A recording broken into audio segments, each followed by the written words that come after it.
대서장 151번째 시간입니다.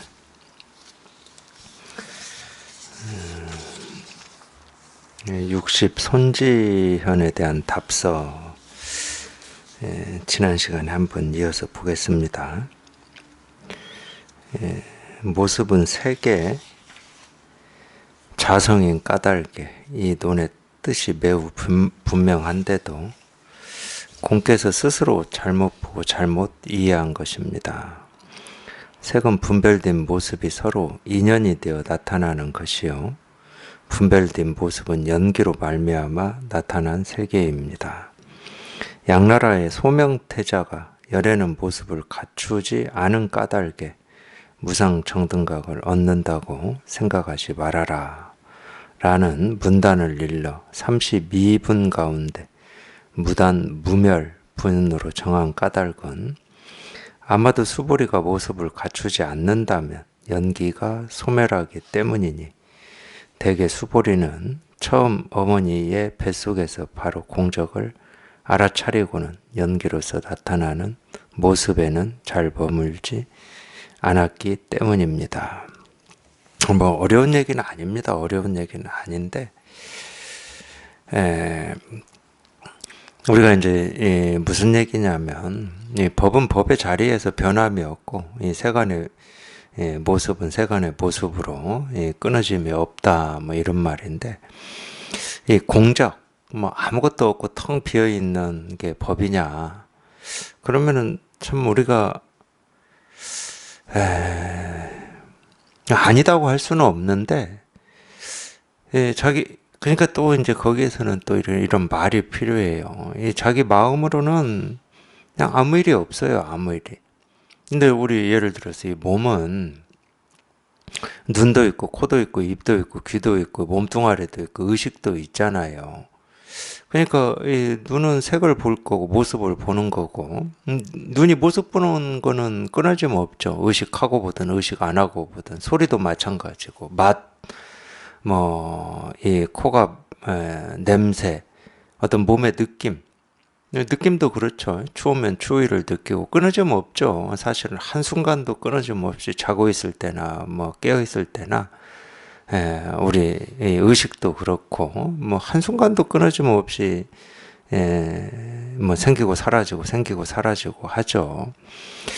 그러니까 그런 이 모습이 없다고 하는 게 아니고, 또는 이 소리가 없다고 하는 게 아니고, 또는 이 생각이 없다고 하는 게 아니고, 온갖 이 모습도 있고 소리도 있고 생각도 있는데 희한하게도 아무 일이 없는. 근데 그걸 이제 공적이라고 그래요. 그러니까 이 열애를 이 모습으로 본다 해도 되고 모습 없음으로 본다 해도 돼요. 그러니까 어느 쪽을 얘기하느냐 이거지. 근데 이 어느 쪽은 어떻게 선택을 하느냐, 그거는 이제 중생의 병을 치료할 때 선택을 하죠. 없음에 머물러 있으면 이 있음을 가지고 치료하는 거고, 있음에 머물러 있으면 없음을 가지고 치료하는 거죠. 그러니까 그건 이제 방편이에요. 그거는 중생의 이 병을 치료하는 약이니까 방편이라고 그러는 거고, 그렇다 하더라도 이 법은 또 법으로서 전혀 변함이 없거든요. 이 온갖 모습, 소리, 색깔을 따라서 생기고 사라지고 변하는 게 아니고, 이거는 아무런 변함이 없어. 근데 또 보면은 모습은 생기고 사라지고 변화하거든요. 모습은 소리도 그렇고 생겼다 사라졌다 끊어짐 없이. 그렇다고 이 모습 소리를 따라서 이 법도 생겼다 사라지냐, 시작과 끝이 있느냐, 그러지는 않아요. 그러니까 여전히 법은 법의 자리에 그냥 머물고 한결같고 늘 그냥 일이고, 세상은 온갖 모습 소리 색깔이 생기고 사라지죠. 그렇다고 그러면 이 세상과 법이라고 하는 게 둘이냐? 생기고 사라지는데 생기고 사라지는 일이 없어요. 그러니까 이 둘이 아니야. 말은 이렇게 법은 법의 자리에 한결같다 이렇게 얘기하고, 이 세상의 모습은 세상의 모습으로 머문다, 끊어짐 없이 머문다, 이렇게 이 세상과 이 법을 얘기하는 것 같지만, 사실은 이 세상과 법이라고 하는 게 이 두 자리에 따로따로 있는 건 아니에요.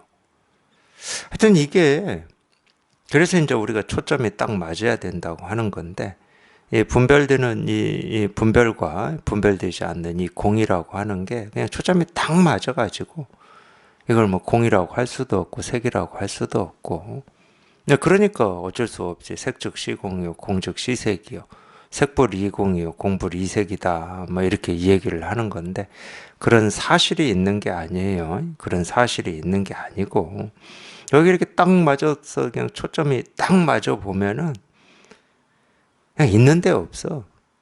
예, 온갖 것이 있는 데 없어. 뭐 있다고 할 수도 없고 없다고 할 수도 없고, 뭐 있다고 할 수도 없고 없다고 할 수도 없어요. 우리가 말은 또 이 분별의 방식을 쫓아서, 분별하는 사람들이 익숙한 이 방식을 쫓아서 생기고 사라진다, 뭐 인과다, 생멸이다 이렇게 말은 하지만, 이 말도 이 중생의 병을 치료하기 위한 약으로서 하는 말이지, 뭐가 생기고 사라지는 일이 있어서 이런 말을 하는 건 아니에요.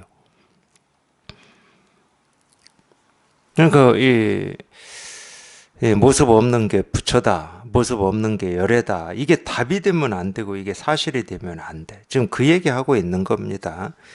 그래서 이제 그 금강경에서 열애는 모습을 갖추지 않은 까닭에 무상 정등각을 얻는다고 생각하지 말아라. 이런 가르침을, 이게 이제 32분에 있나 봐요.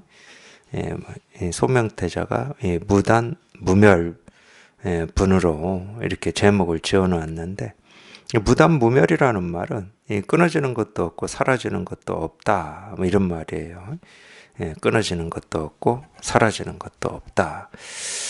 그러면은 끊어지는 것도 없고 사라지는 것도 없다는 게 또 답이냐? 전혀 그렇지가 않습니다. 전혀 그렇지가 않아요. 그러니까 어느 한쪽에 이렇게 치우칠 수가 없다니까요. 그렇다고 이 생기고 사라지는 모습이 또 없다 할 수도 없어요. 그럼 세상에 없는 거고 몸뚱아리가 없고 생로병사가 없는 거지. 고정되어 있는 거지, 그러면. 근데 여전히 몸뚱아리는 생로병사 고정되어 있지 않습니다. 세상에 어떤 것도 고정되어 있지 않아요. 끊임없이 흐르죠. 끊임없이 흐르죠. 인연 따라서 흘러. 그러니까 이 연기, 연기라는 말은 연하여 일어난다는 말이에요. 연하여 일어난다. 연기라고 하는 게 없다고 할 수는 없어요. 있는데 있는 하나하나가 없어. 그냥 있는 하나하나가 그냥 우리가 공이라고 하죠. 그냥 이 일이라는 거, 이 일. 그냥 이거야. 그렇다고 또 이 일이라고 하는 이게 있는 거냐? 있다고 할 수는 없어요. 이 일이라고 이렇게 가르칠 수 있고 이렇게 할 수는 있는데, 이 일이라고 하는 게 있다고 할 수는 없어. 있게 되면 이 일이라고 하는 게 또 고정이 되어 버립니다. 그러니까 이거를 얘기를 하고 있는 거예요.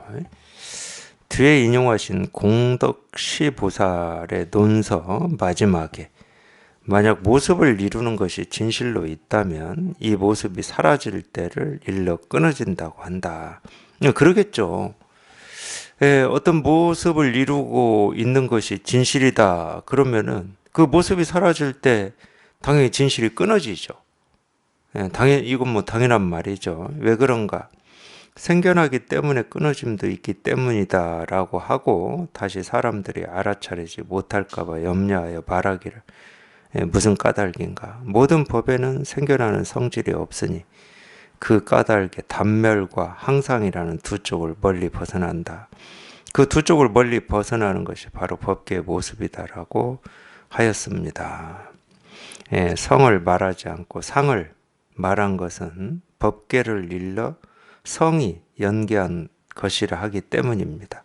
상이 곧 법계 연기이기 때문에 성을 말하지 않고 상을 말한 것이니, 양의 소명태자가 무단 무멸이라고 말한 것이 바로 이것입니다. 이 문단이 이렇게 분명한데도 다시 공께서 기이함을 찾는 것이 너무 지나쳐 억지로 절목을 만들어낸 것입니다. 만약 금강경의 내용을 더하거나 뺄 수 있다면 대장경을 보는 모든 사람이 각자 자기 뜻에 따라 해석하여 모두를 더하거나 뺄 수 있을 것입니다.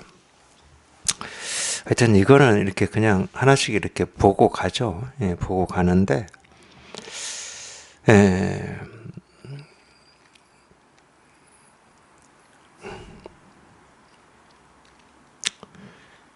앞에서 이제 뭐 다 말씀드린 건데,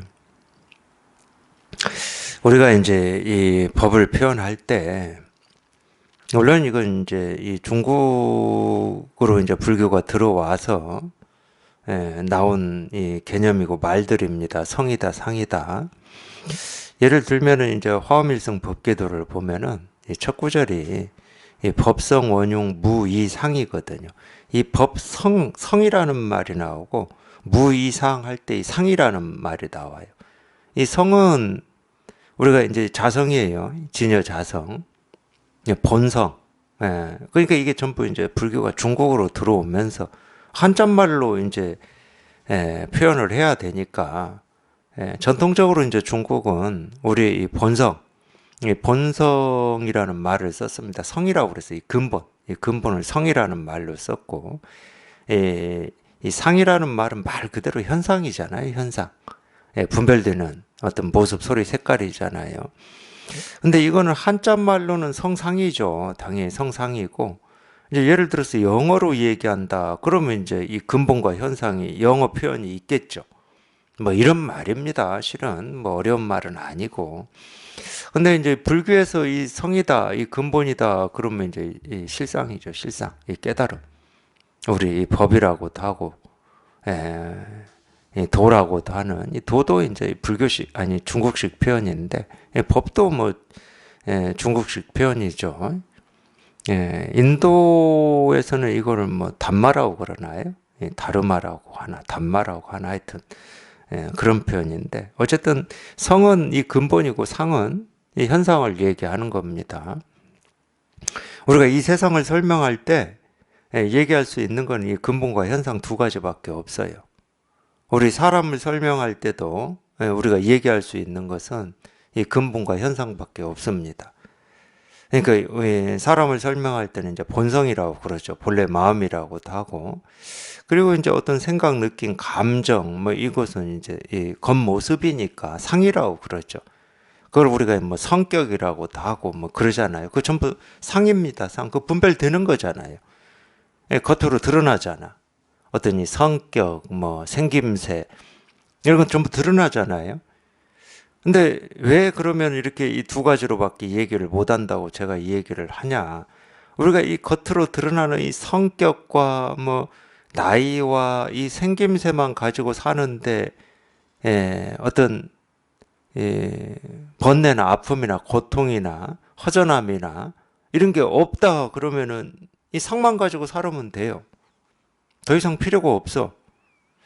근데 인류가 지금까지 이 살아보면은 예나 지금이나 옛날이나 지금이나 그것만 가지고 사는데 항상 뭐가 부족하고 결핍돼 있는 것처럼 느껴지고 이 삶이 아프기도 하고 힘들기도 하고 그러니까 또 이 감정 느낌도 당연히 이 자기의 어떤 이 성격이고 뭐 이런 걸 건데 이게 오히려 자기를 더 이렇게 찌르는 칼이 되기도 하고 그러니까 이 상만 가지고는 인간을 다 설명할 수가 없었던 거예요.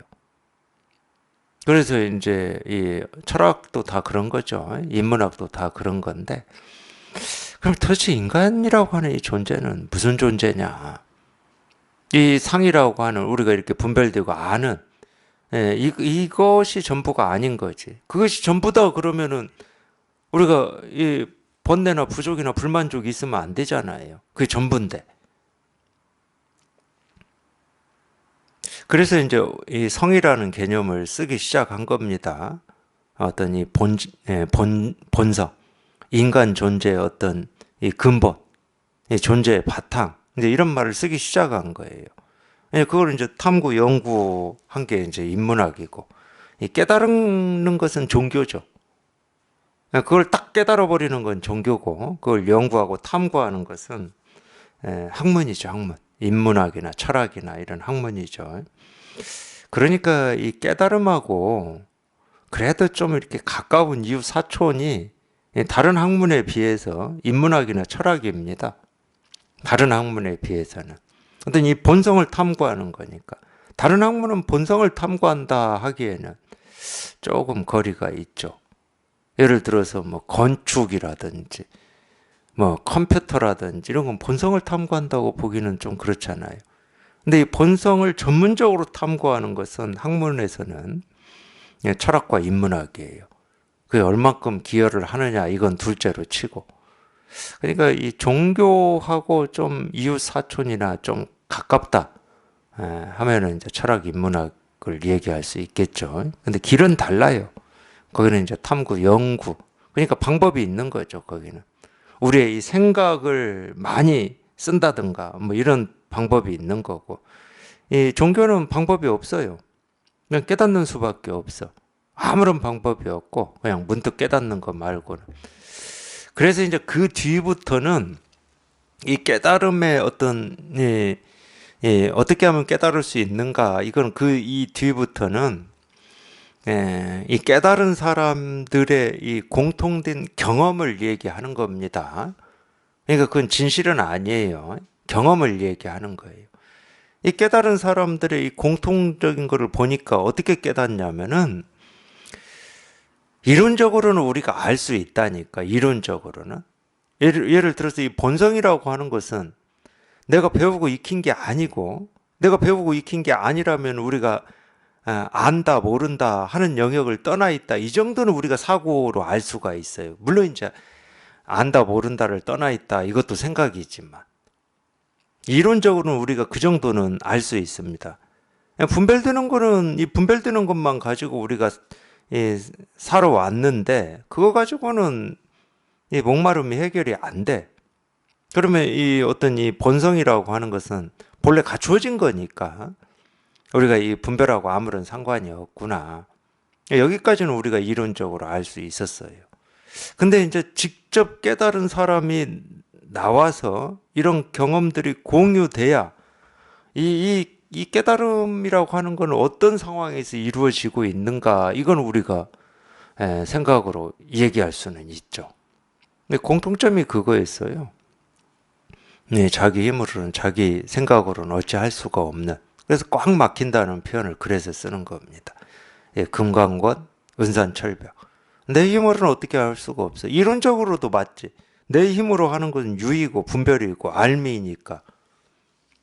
그럼 분별을 가지고 분별을 얘기하고 있는 거니까 뭐 의미가 없는 거지. 그러니까 자기 힘으로는 어찌 할 수가 없는 그런 상황에서 문득 한번 생각을 넘어선다. 뭐 이렇게. 이거는 이제 공통적인 거죠. 그래서 이제 더 경험이 쌓여가지고 이제 이런 이 선의 가르침 이런 게 나왔는데 이 선의 가르침은 뭐냐? 생각을 다 가로막아버리는 거야. 그러니까 듣는 사람이 좀 생각으로 이렇게 해보고 저렇게 해보려고 하는데 그것도 아니다. 이쪽도 아니다. 저쪽도 아니다.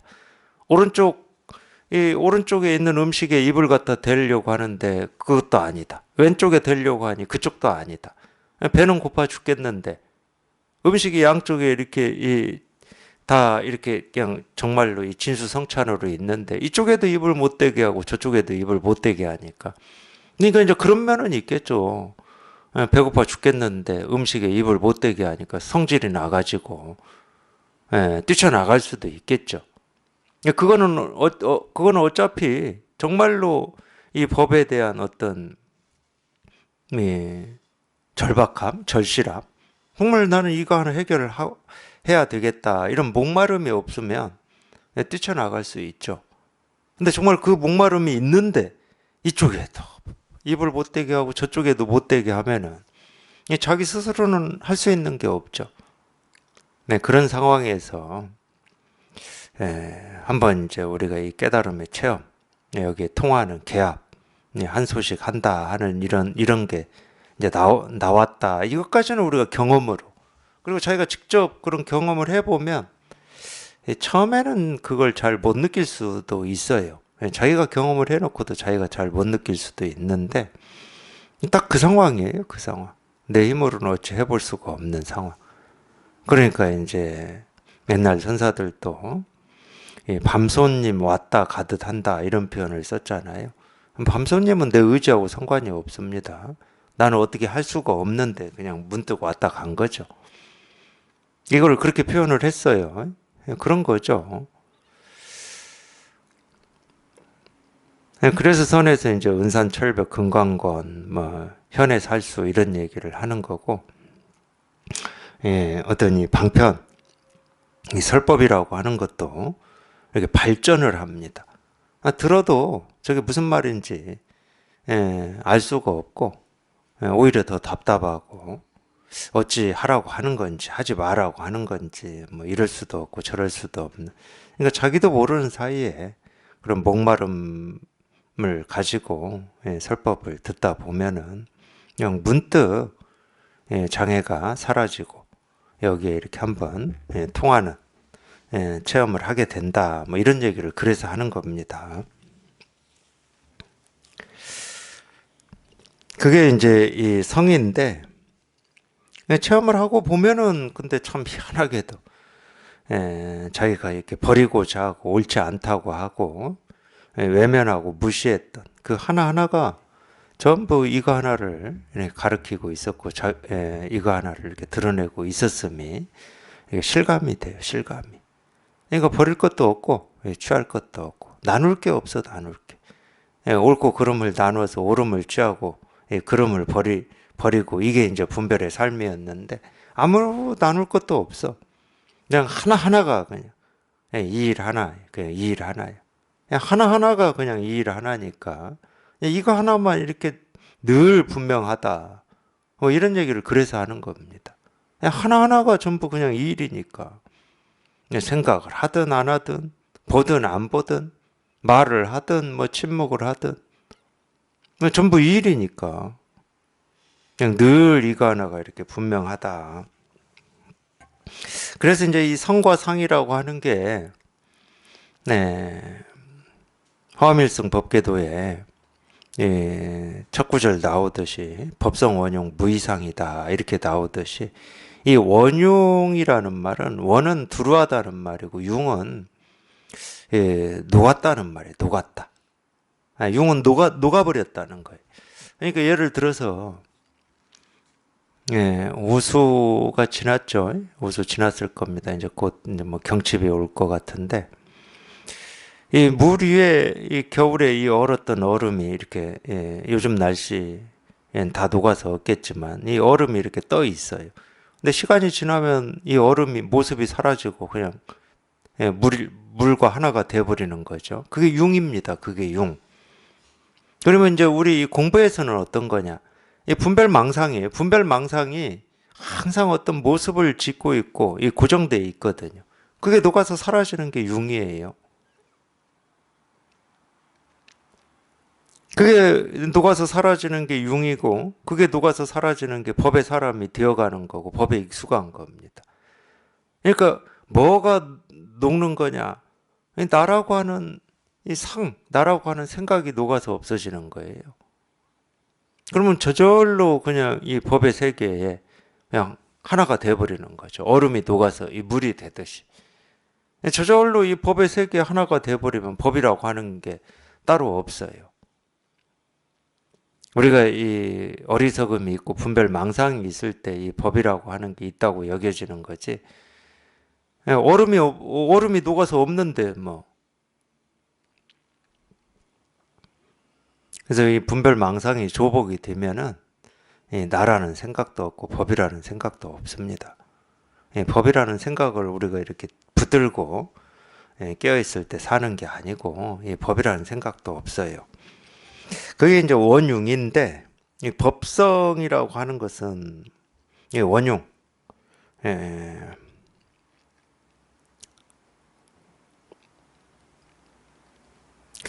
원융. 원융하다. 다 녹인다고 해야 되나요? 그냥 다 녹아가지고 무이상. 두 모습이 없다. 물과 얼음이라고 하는 모습이 없다는 거죠. 두 모습이 아니라는 거예요. 그러니까 실제로 이 법성이라고 하는 것은 우리가 이 보고 듣고 느끼고 경험하는 이 모습, 소리, 색깔, 느낌, 감정, 생각 하나하나에 다 녹아가지고 그냥 저절로 이 모습, 소리, 색깔에 이렇게 다 이렇게 드러나 있다고 해야 됩니까? 새겨져 있다고 해야 됩니까? 새겨져 있다는 말도 참.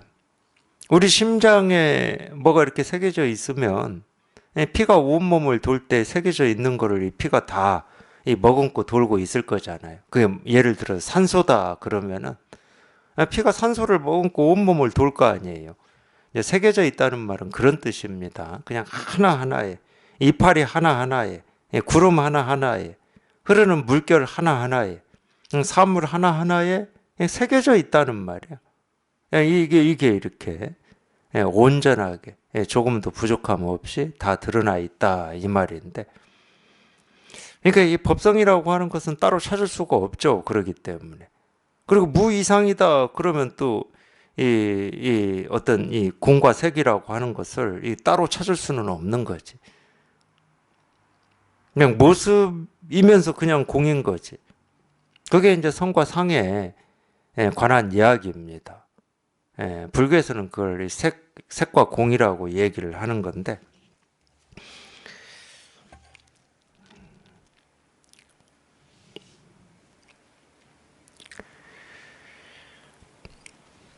그래서 이제 이 실상을 깨닫고 보면 우리가 이 상이라고 하는 이 현상 세계가 여기서는 이제 법계 연기이기 때문이다 이렇게 표현했는데, 법계다 이 말이에요. 법계다 쉽게 얘기하면 현상 세계 그대로가 법계이기 때문에 부처님의 세계고 부처님의 땅이다.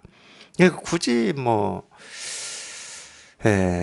그런 입장에서는 뭐 성을 얘기하고 상을 얘기할 필요가 없죠. 성을 또 따로 얘기할 필요가 없는 거죠. 그냥 모습 하나하나가, 소리 하나하나가 다 그냥 이 성, 우리 본성, 이 실상, 이 깨달음, 도, 이 부처를 다 드러내고 있기 때문에 이제 이 선에서 딱 나오잖아요. 조주한테 도가 뭡니까? 뜰 앞에 잣나무다. 이렇게 딱 나오잖아. 분명히 묻기는 성을 물었는데, 도를 물었으니까. 근본을 물었는데, 조주의 답은 상이잖아. 우리가 보면은 뜰 앞에 잣나무라고 하는 어떤 현상, 사물을 얘기했으니까. 선에서 딱 나오는 거예요. 근데 이거는 우리가 이 분별하는 입장에서는 사물이지만, 상이지만, 그 답을 하고 있는 조주는 상이 아닙니다. 뜰 앞에 잣나무라고 하는 사물을 얘기한 건 아니죠. 도를 어떤 잣나무라고 하는 이 사물이다라고 얘기한 건 아닙니다. 그렇게 되면 도가 될 수가 없어요. 예를 들어 도가 뭡니까? 컵입니다. 이럴 때 이 사물인 이 컵만 도다 이렇게 되어버리면 컵 아닌 나머지는 도가 아니기 때문에 사물을 얘기했다고 할 수가 없는 거죠. 근데 하나하나의 사물에 이 성이라고 하는 이 실상이 조금도 부족함 없이 다 드러나 있기 때문에 도를 물으면 사물을 얘기할 수 있죠. 부처가 뭡니까? 죽비다. 이렇게 충분히 얘기할 수 있습니다. 이걸 이제 가리킨다고 그래요. 가리킨다. 도를 가리킨다고 표현하는 겁니다. 말의 이 표현이 살짝 다르지만은 그렇게 표현하는 게 조금 더 그나마 나아요. 예를 들어서 죽비가 부처구나 이렇게 얘기하는 건 아니거든. 그러니까 가리킨다. 하여튼 뭐 죽비다 한다고 해서 이 죽비라고 하는 이 사물, 이 겉모습을 얘기하는 건 아니니까. 그렇다고 이 겉모습을 떠나서 뭐 얘기하는 것도 아니에요.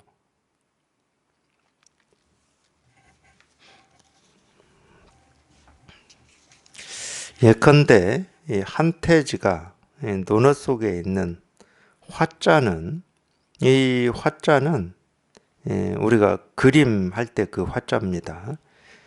주자가 되어야 한다고 지적하고는, 이 주는 한자를 보셔야 이제 두 자가 비슷한데 획 하나가, 이 주자에는 획 하나가 빠져 있어요. 화자에 있는 획 하나가.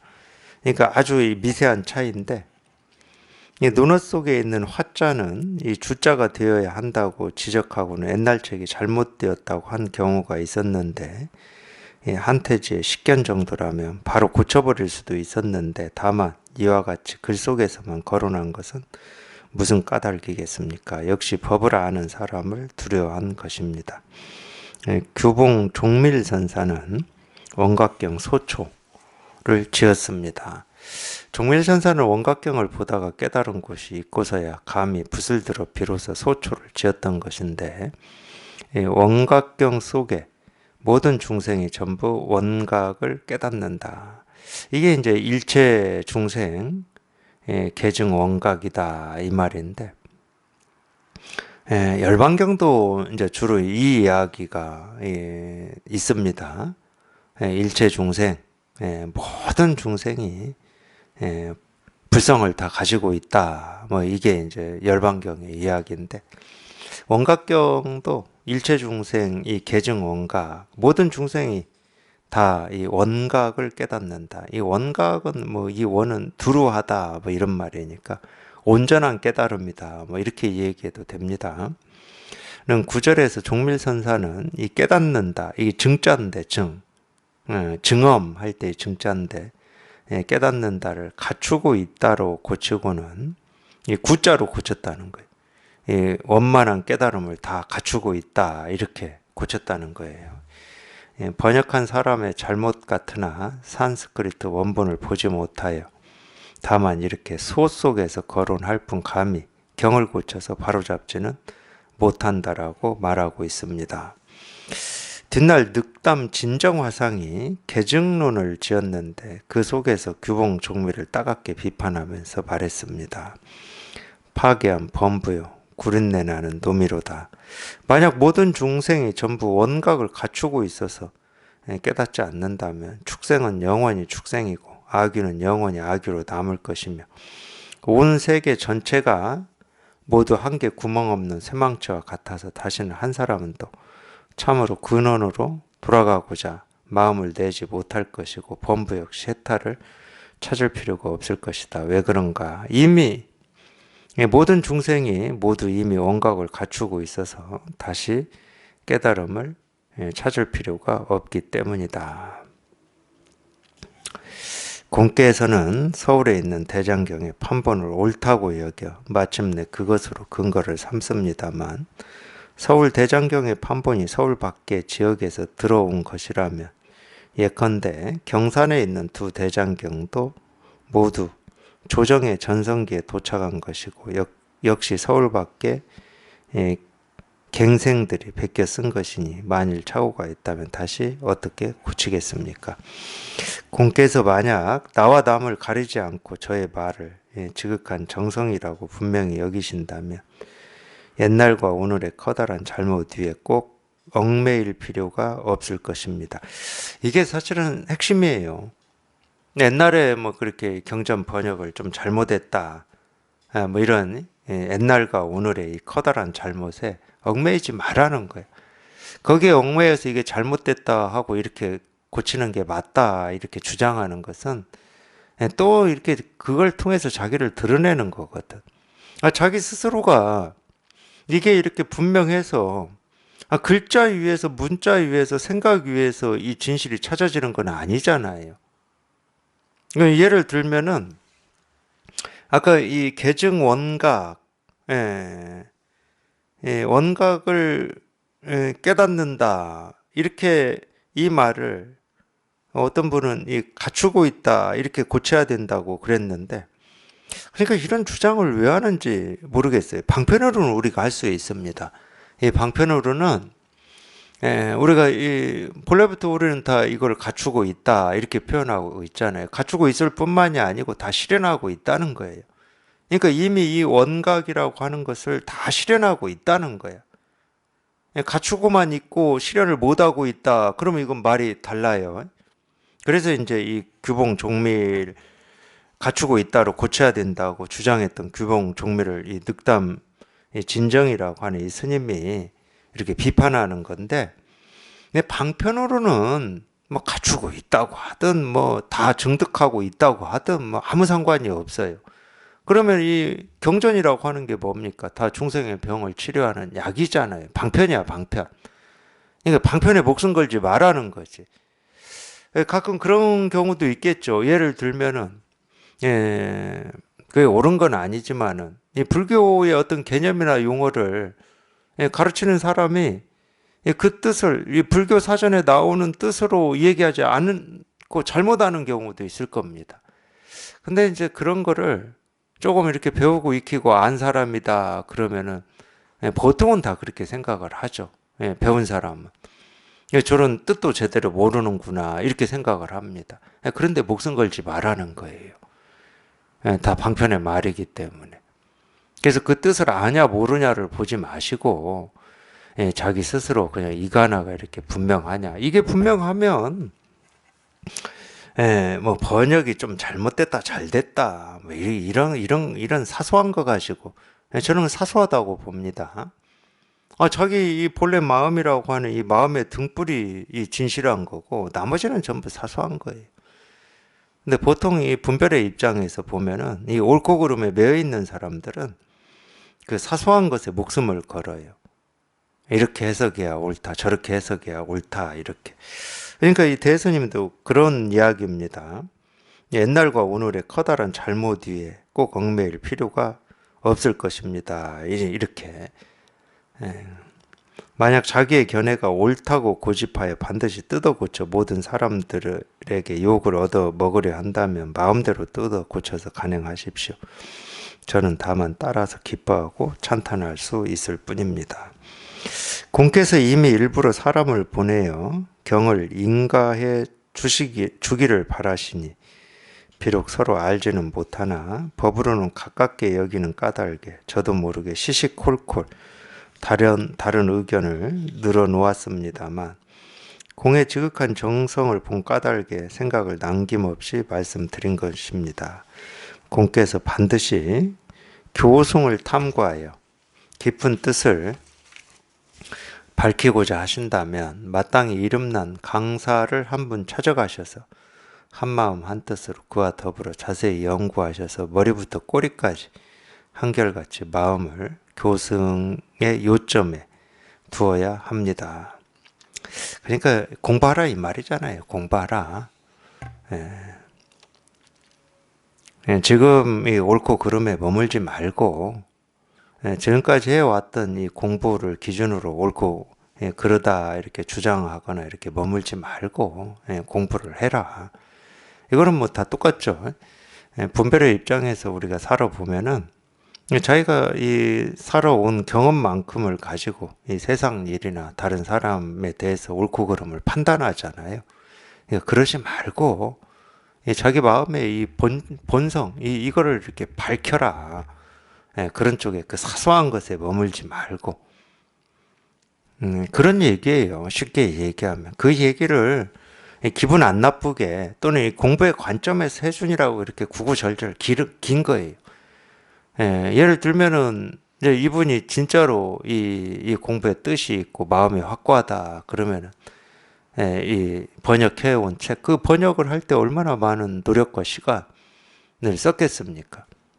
많은 노력과 시간을 쓰면은 더욱더 어떤 이 자기 오름이 확고해지고 그 번역한 그 뭐 책이나 이게 자기 분신처럼 느껴져요.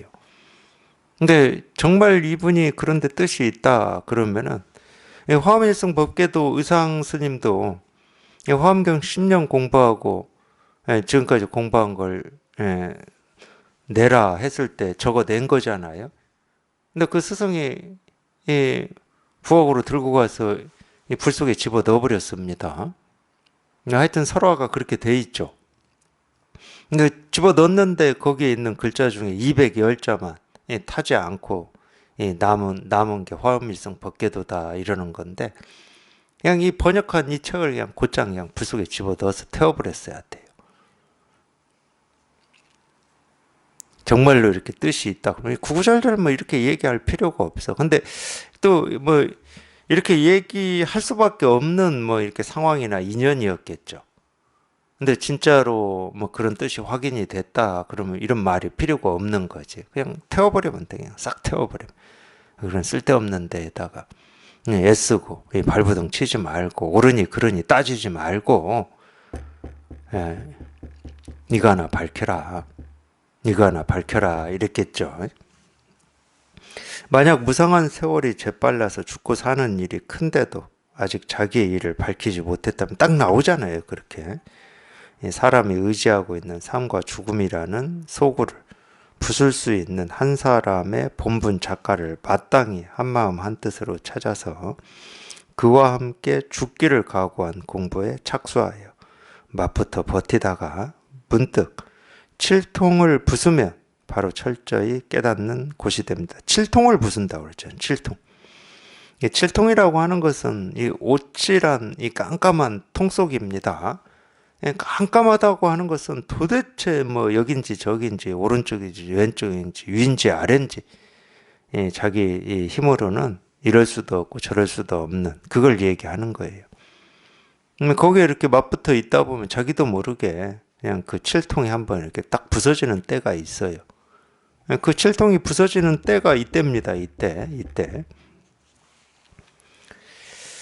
칠통을 부수면 바로 철저히 깨달은 곳이 됩니다. 만약 단지 이야기거리에만 의지하여 말하기를 나는 많은 책들을 두루 읽어 모르는 것이 없으며 선도 내가 알고 교도 내가 이해하며 또 이전에 여러 번역자와 강사들이 이르지 못한 것을 점검할 수 있다라고 하며 나의 능력과 나의 견해를 마음껏 뽐낸다면 삼교의 성인을 모두 점검할 수 있을 것이니 다시 남의 인가를 얻은 연후에 간행하게 할 필요는 없을 것입니다. 어떻습니까?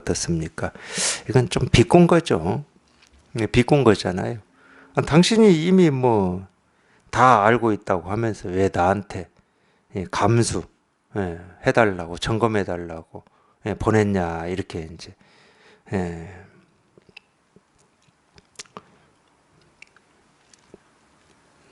비꼰 건데 어쨌든 공부하라 이야기예요. 자기 마음을 밝히고 다 마음을 밝힌 사람들이 중생의 병을 치료하는 약으로서 어떤 이 가르침, 그 경전이든 선어록이든 이 조사어록이든 그게 다 그렇게 나온 건데 저희가 자기 마음을 밝히지 않으면은 경전이나 뭐 조사 선어록을 아무리 뭐 탐구하고 연구한다 하더라도 옳다 그르다 하더라도 다 쓸데없는 소리가 되는 거죠.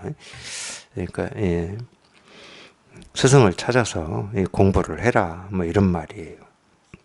60일 장사인 장원에 대한 답서. 근데 참 그런 게 참 재밌어요. 옳고 그름을 판단하는. 그러니까 참 내가 있게 되면 판단자가 되고 싶은 뭐 이런 게 있어요.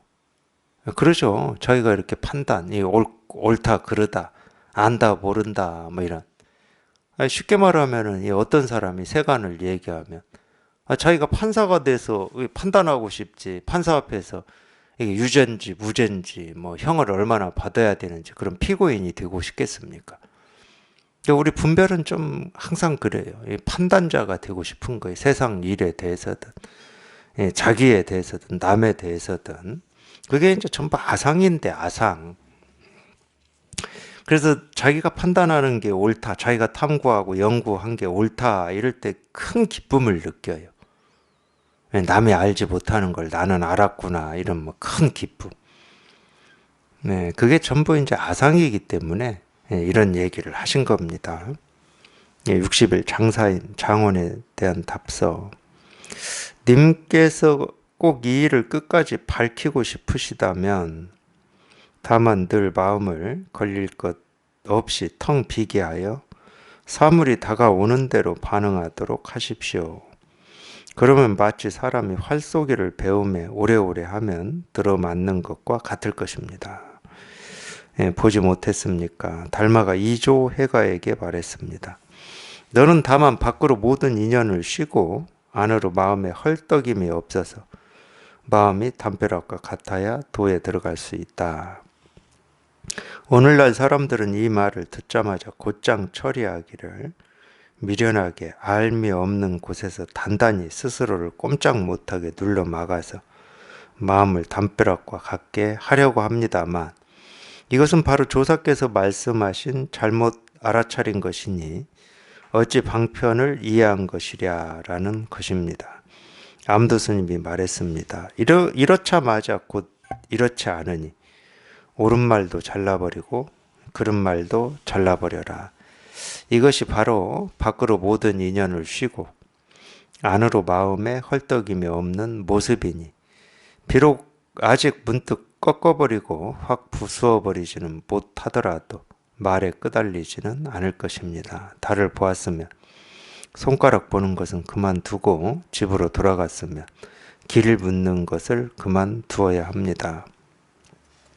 아직 정식이 부서지지 않았다면 마음의 불이 활활 타오릅니다.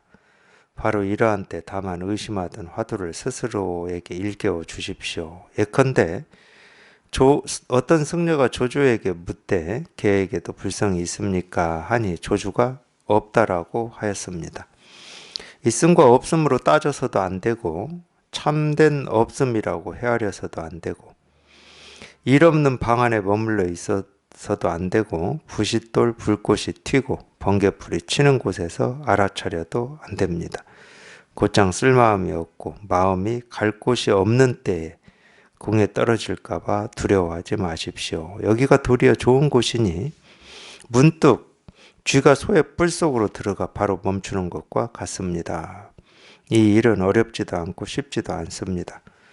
오직 일찍이 반야의 씨앗을 깊이 심고 오랜 옛날부터 참된 선지식을 받들어 모시고 바른 지견을 영식 속에 훈습하여야 경계에 접하고 인연을 만나 행위를 드러내는 곳에서 빈틈없이 들어맞아 마치 만 사람이 모인 속에서도 자기 부모를 알아보는 것과 같을 것입니다.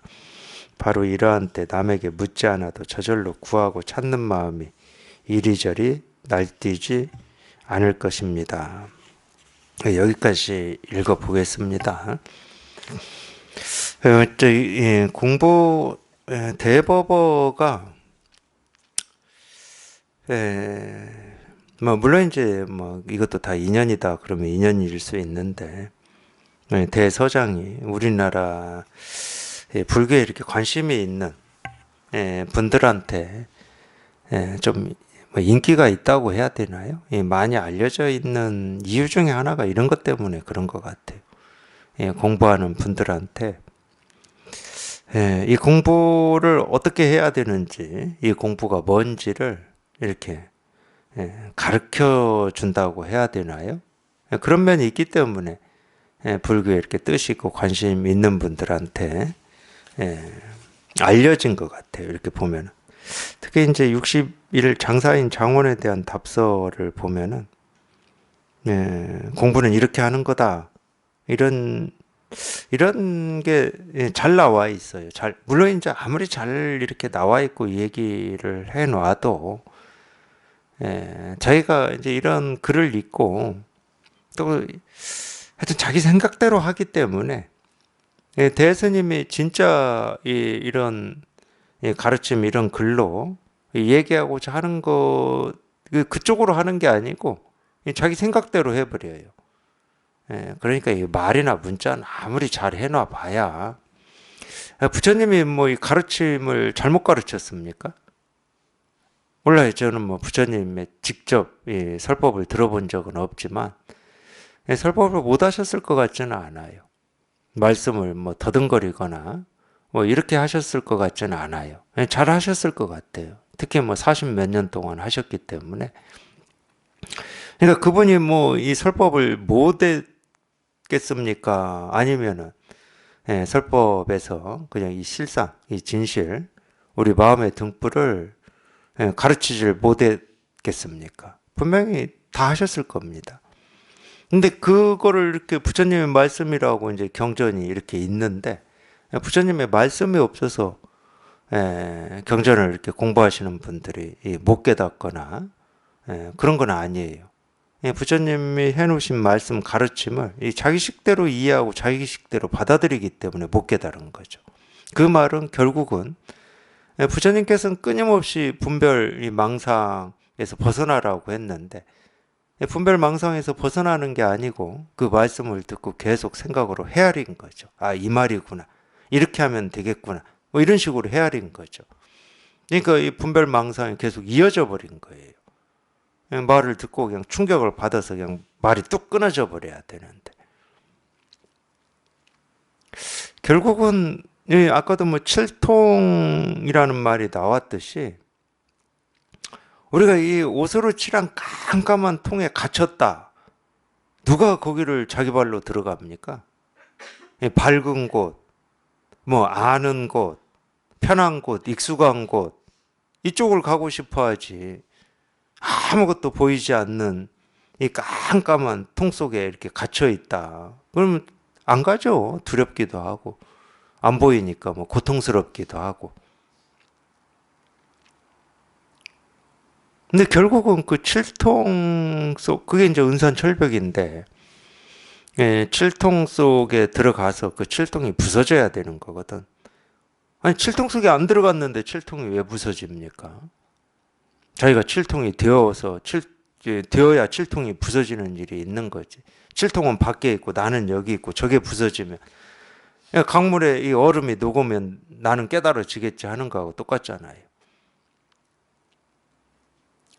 그러려면은 이 자기 발로 자기 힘으로는 갈 수가 없는 거고 그만한 어떤 충격 같은 게 뭐 어떤 충격인지는 뭐 사람마다 다르니까 제가 뭐 얘기할 수는 없는 거고 그걸 이제 돌이킴이라고 그러는 겁니다. 그 충격은 내가 지금까지 깨닫는다고 공부를 하긴 했는데 정말로 이 헛된 노력을 했구나 뭐 이런 돌이킴이라든지 진짜로 그게 느껴질 때는 힘들죠.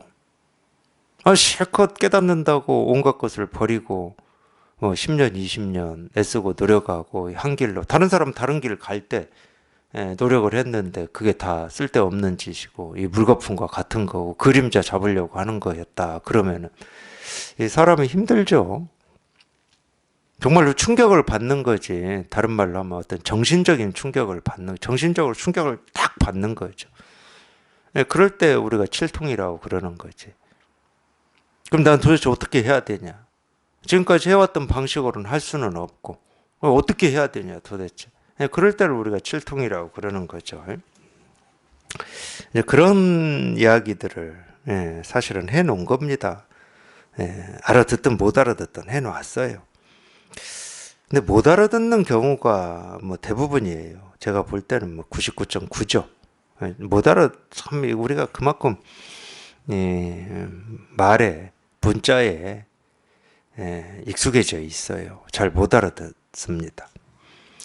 님께서 꼭 이 일을 끝까지 밝히고 싶으시다면 다만 늘 마음을 걸릴 것 없이 텅 비게 하여 이 사물이 다가오는 대로 반응하도록 하십시오.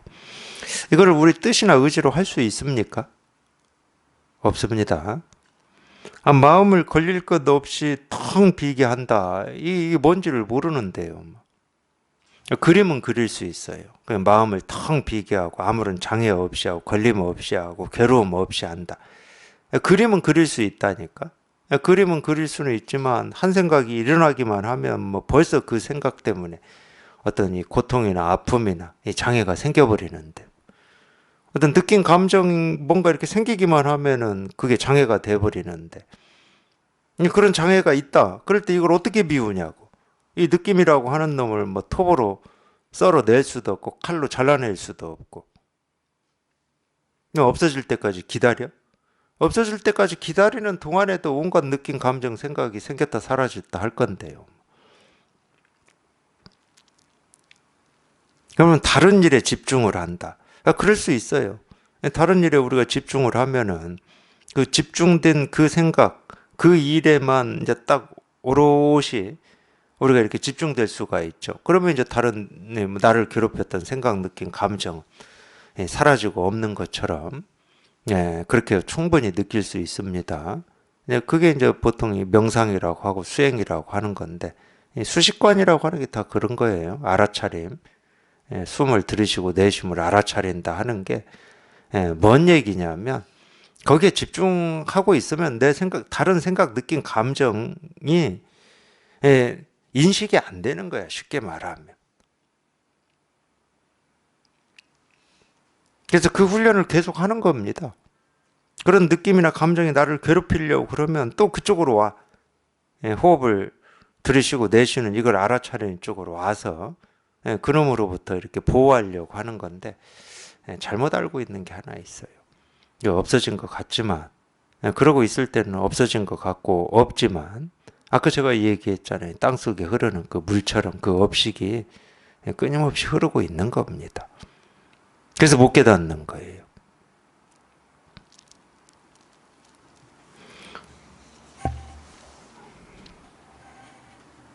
그럼 깨달음은 뭐냐? 계속 말씀드렸지만 그 생각, 느낀 감정 그대로가 해탈이고 열반이라니까.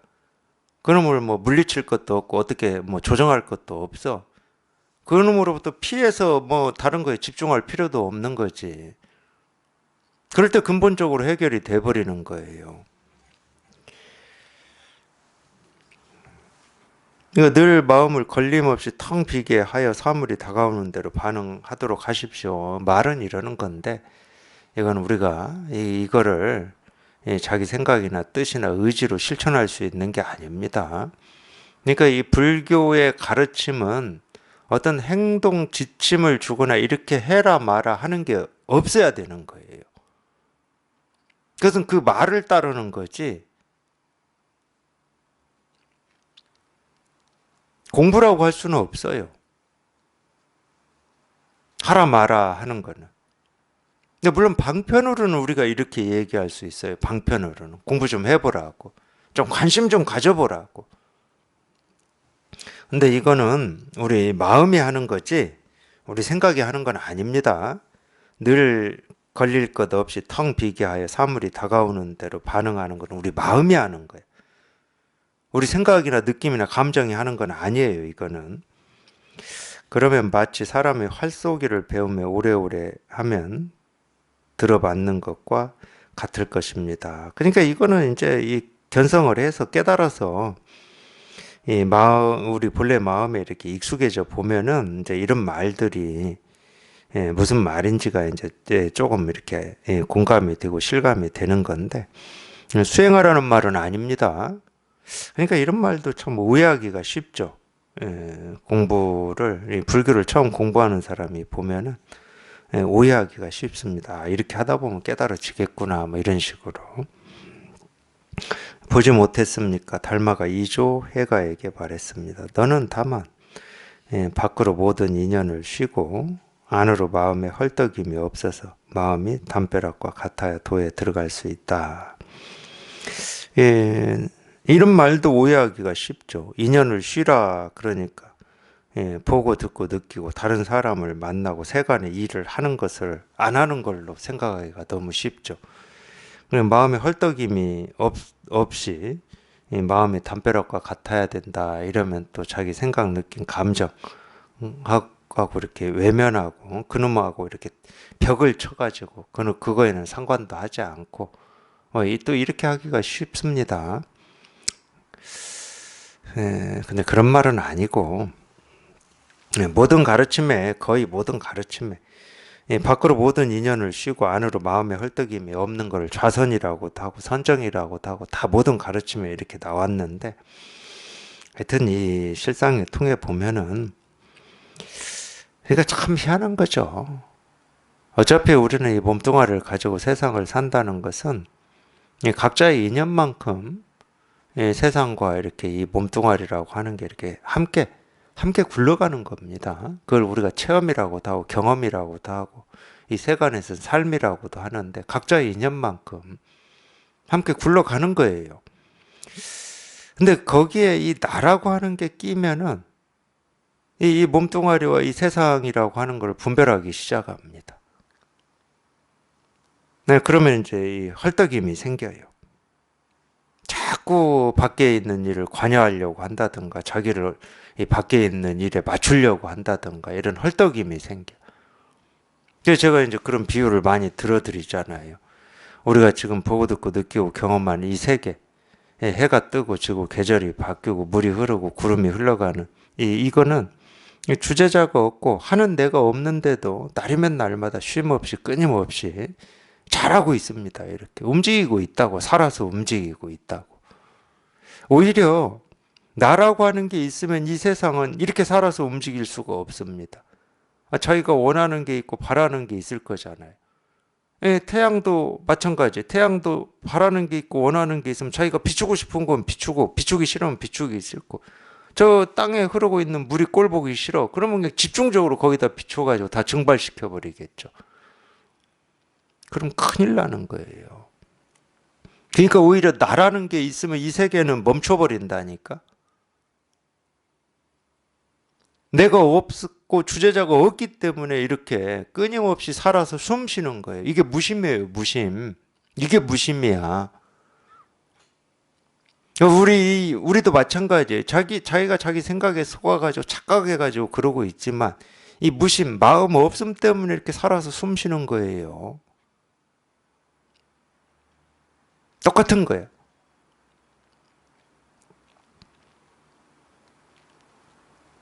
그거를 이렇게 표현해 놨을 뿐이야. 근데 하여튼 망상만 했다 그러면은 내 뜻대로 되고 안 되고가 있으니까 헐떡이지. 내 원대로 되고 안 되고가 있으니까 헐떡이야. 그러니까 그 원을 자기인 줄 안다니까. 그 뜻을 자기인 줄 알아. 그 뜻도 그냥 인연 따라서 그냥 생긴 거일 뿐인데, 저절로 생긴 거일 뿐인데, 저절로 생겼으면 저절로 사라질 거거든, 반드시. 근데 그걸 붙들어 가지고 이 뜻은 사라지면 안 돼. 이 뜻대로 이 세상이 이루어져야 돼. 내 삶이 이루어져야 돼. 하고 그걸 붙들어 가지고 거기에 자기를 그냥 고정시켜 버리니까 되고 안 되고에 따라서 그냥 출렁여 버리는 거죠. 왔다 갔다 해 버리는 거, 헐떡이는 거지. 아무것도 그런 일은 없어요. 오히려 아무것도 그런 일이 없기 때문에 이렇게 살아서 움직이는 거라니까. 이 생명력이 있는 거예요. 이게 도야. 이게 도고, 이게 실상이고, 이게 깨달음이에요. 그러니까 온 세상이 사실은 우리를 가르치고 있는 거지. 우주 삼라만상이. 날이면 날마다. 근데 자기 고집을 딱 붙들고 있기 때문에 들을 귀가 없는 거야. 들을 귀가. 온 세상이 이 깨달음 도 실상을 다 가르치고 있는데 들을 귀가 없어. 그 착각 망상 때문에. 나라고 하는 착각, 나라고 하는 망상 때문에. 그걸 이제 저는 자기 고집이라고 얘기를 하는 거예요. 정말로 끈질긴 고집입니다. 왜 끈질기냐? 나만 하고 있는 게 아니야. 생긴 사람이라고는 다 하고 있는 거야. 그러니까 정당화가 돼버리는 거예요. 당연한 일이 돼버린 거야, 그게. 이 세상 사람들의 세상 살이가 돼버린 거예요. 아무리 정당하고 아무리 당연한 일이다 하더라도 그 길은 번뇌의 길이에요. 망상의 길이고. 이 세상 사람들의 99.9%가 그 길을 간다 하더라도 그 길은 우리한테 이 평화, 행복, 자유를 가져다 주지를 못합니다. 우리 본성의 길이 아니에요. 그러니까 우리 본성은 이미 이 세상이 다 보여주고 있고 다 가르치고 있고 다 드러내고 있다는 거예요. 또 이렇게 세상이 가르쳐주고 있는 걸 못 들으니까 또 제가 나서서 이렇게 또 가르쳐 드리는 거예요. 이거라고. 그냥 이 일일 뿐이라고.